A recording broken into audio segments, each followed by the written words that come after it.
Judges ready? Judges ready? Judges ready? Great. About 2 years ago, I was a featured breakout speaker at a conference here in Iowa. Now, I had one session to be delivered 2 times. I delivered my first session, it went fantastic, and then I had about a 15-minute break to find where my next session was. When I went into the main area, there were white posters that dictated where each speaker was to go and what audience members were to follow. And I thought to myself, there is something strangely familiar about all this. People in suits delivering speeches, multiple locations, 15-minute breaks, crowded areas, and postings of where those speeches are.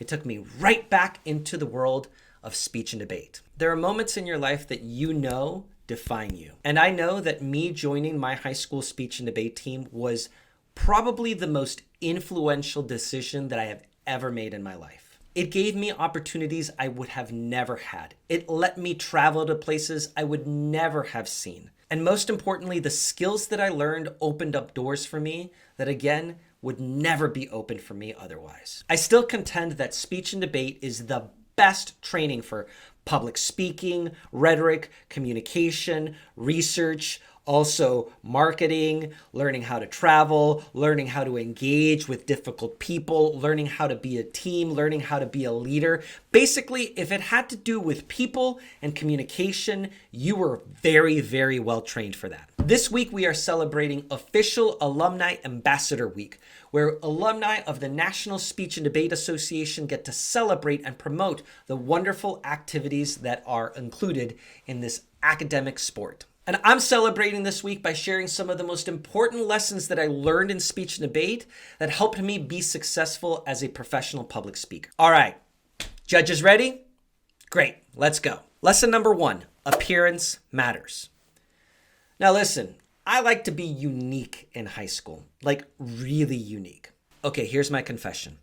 I was a huge metalhead in high school. I loved Metallica, Megadeth, Guns N' Roses, even Tori Amos, like really the most hardcore stuff, right?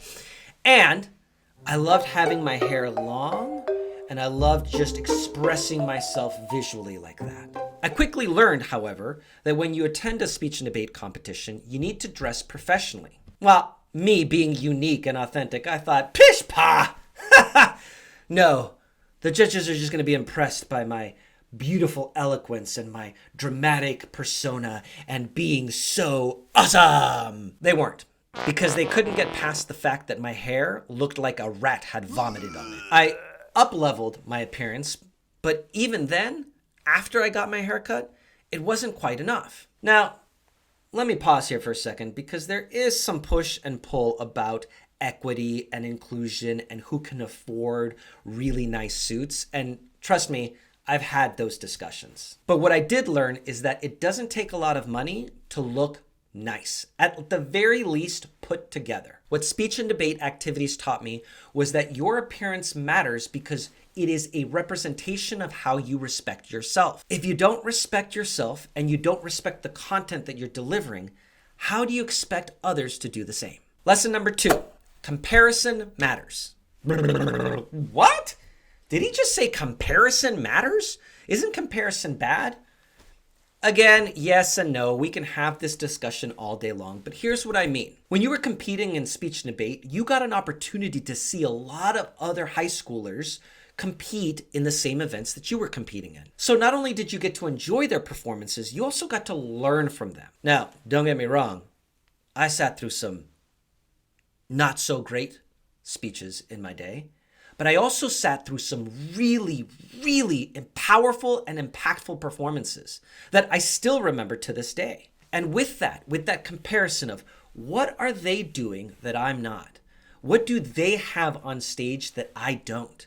That's actually a real benefit because it allows me to up-level my game. Number 3, preparation matters. I know this comes as a shock to many of you, but the people who prepared the most were usually the most successful. When I was a coach, we were unbelievably successful. Just objectively, we got so many awards, so many trophies, so many state and national qualifiers and champions. And everybody would try to sneak into our practices and figure out what is it that they're doing? What secret dark magic are they performing so that they're enchanting all of the audience members and the judges so that they're winning?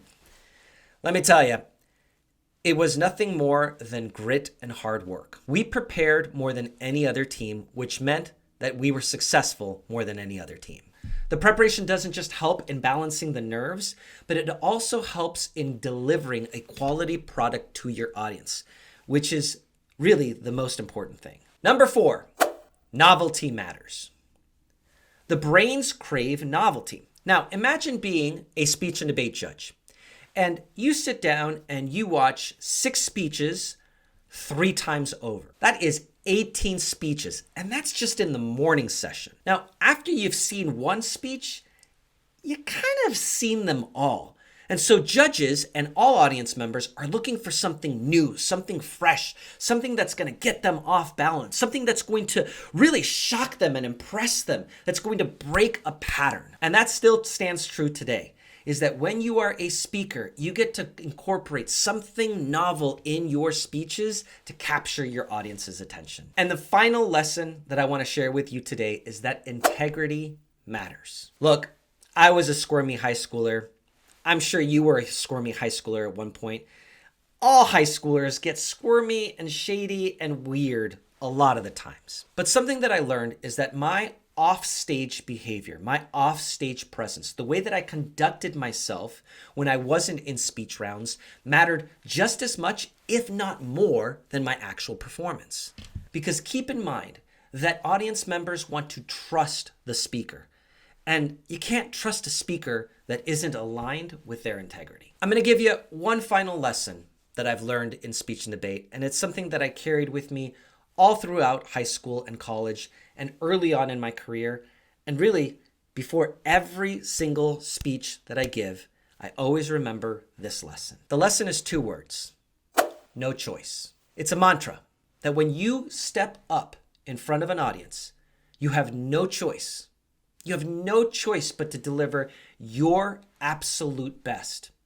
And your no choice absolute best will then evoke in your judges and in your audience no choice but to give you the best rankings. I encourage you to adopt that mentality.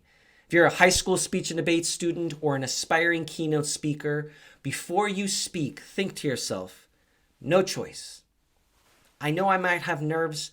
I know I might have apprehensions. I know that there's a lot going on, but I have no choice but to give my best in this moment so that my judges and my audience members have no choice but to listen to the impact that I'm about to give them. Hey, make sure that you check out the National Speech and Debate Association and make sure that you support them in helping individuals from all walks of life, all over the country, actually all over the world, communicate with power, with confidence, with fun, with teamwork, and to spark leaders that will help create change in the world that we so desperately need. If you're new to this channel, make sure that you like the video and hit subscribe to be up to date on all content related to confidence, communication, and storytelling. And if you are a speech debater and you have a request of a particular video that you would like me to create, something related to speech and debate, drop it in the comments. Let me know what you'd like to hear and what you'd like to see and how you'd like to learn. As always, make sure that you come off mute, speak up your story, and until next time, we'll see you soon.